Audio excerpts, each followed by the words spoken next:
This set, the F sharp major, is an interesting one precisely because of that, because of the key of F sharp major.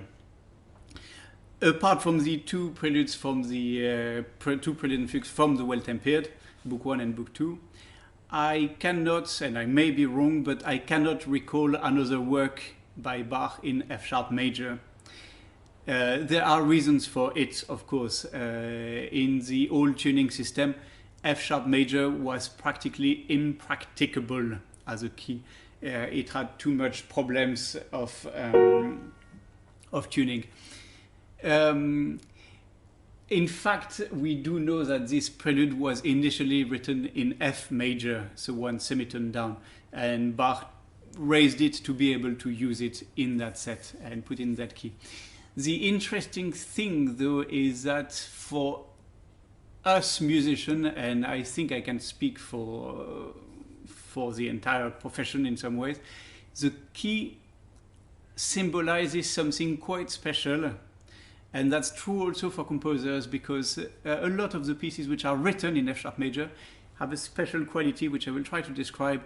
It has something fluid, often which evokes the sea, and at the same time it has a strange kind of luminosity about it. For example, if you think of pieces like the Chopin Barcarolle,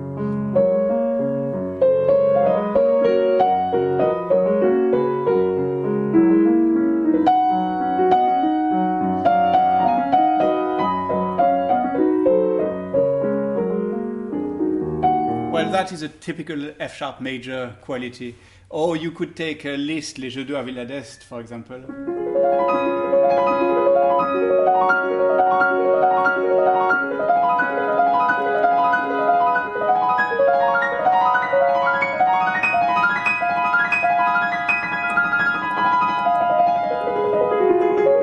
So F sharp major just does this sort of watery and light atmosphere exceedingly well.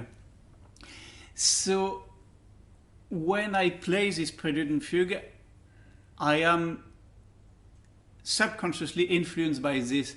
And where if the prelude was to be as in its original form in F major, I might play it like this.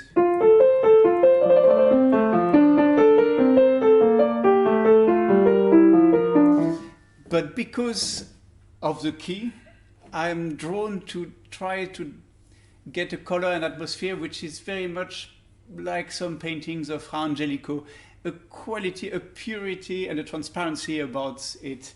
So I will play it like this.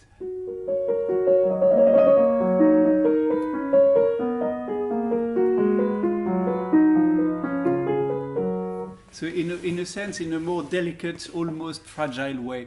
Now that is just my gut reaction as a musician in front of a key in some ways. I can't justify it in any other way. The prelude in itself is very interesting. It is what you would call a two-part invention, so one voice and the answer, only two voices. It's a way they interact with each other which is quite fascinating. At the beginning, it's obviously imitation, and then, but then there is something which I can only describe by saying it is like two people improvising together, and the left hand keeps trying to unsettle the right, create a dissonance, which the right will try to solve, and as soon as it is solved, the left hand goes away to create another dissonance, and endlessly.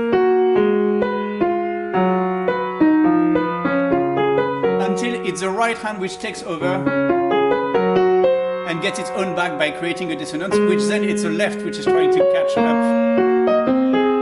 until they fall in perfect harmony.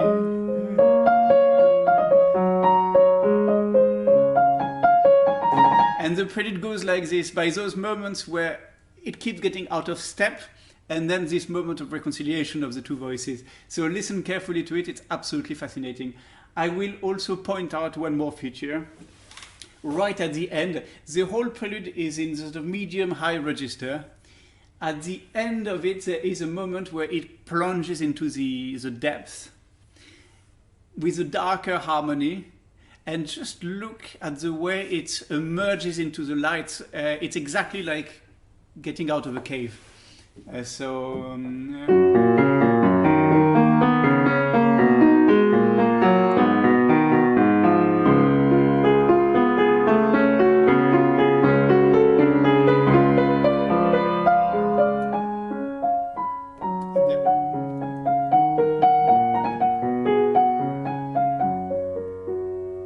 if nothing had happened. I think it is absolutely marvelous. Not very much to say about this particular fugue. I'll give you the subject.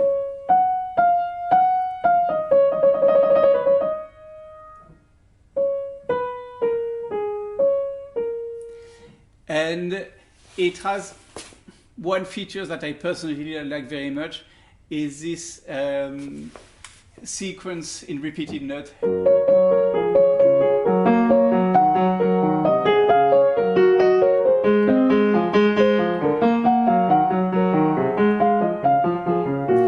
Which in some ways pervades the whole piece. I mean, whether it would be... And it gives this fugue a certain joviality, which goes well with its general character. Yeah, so that's about it.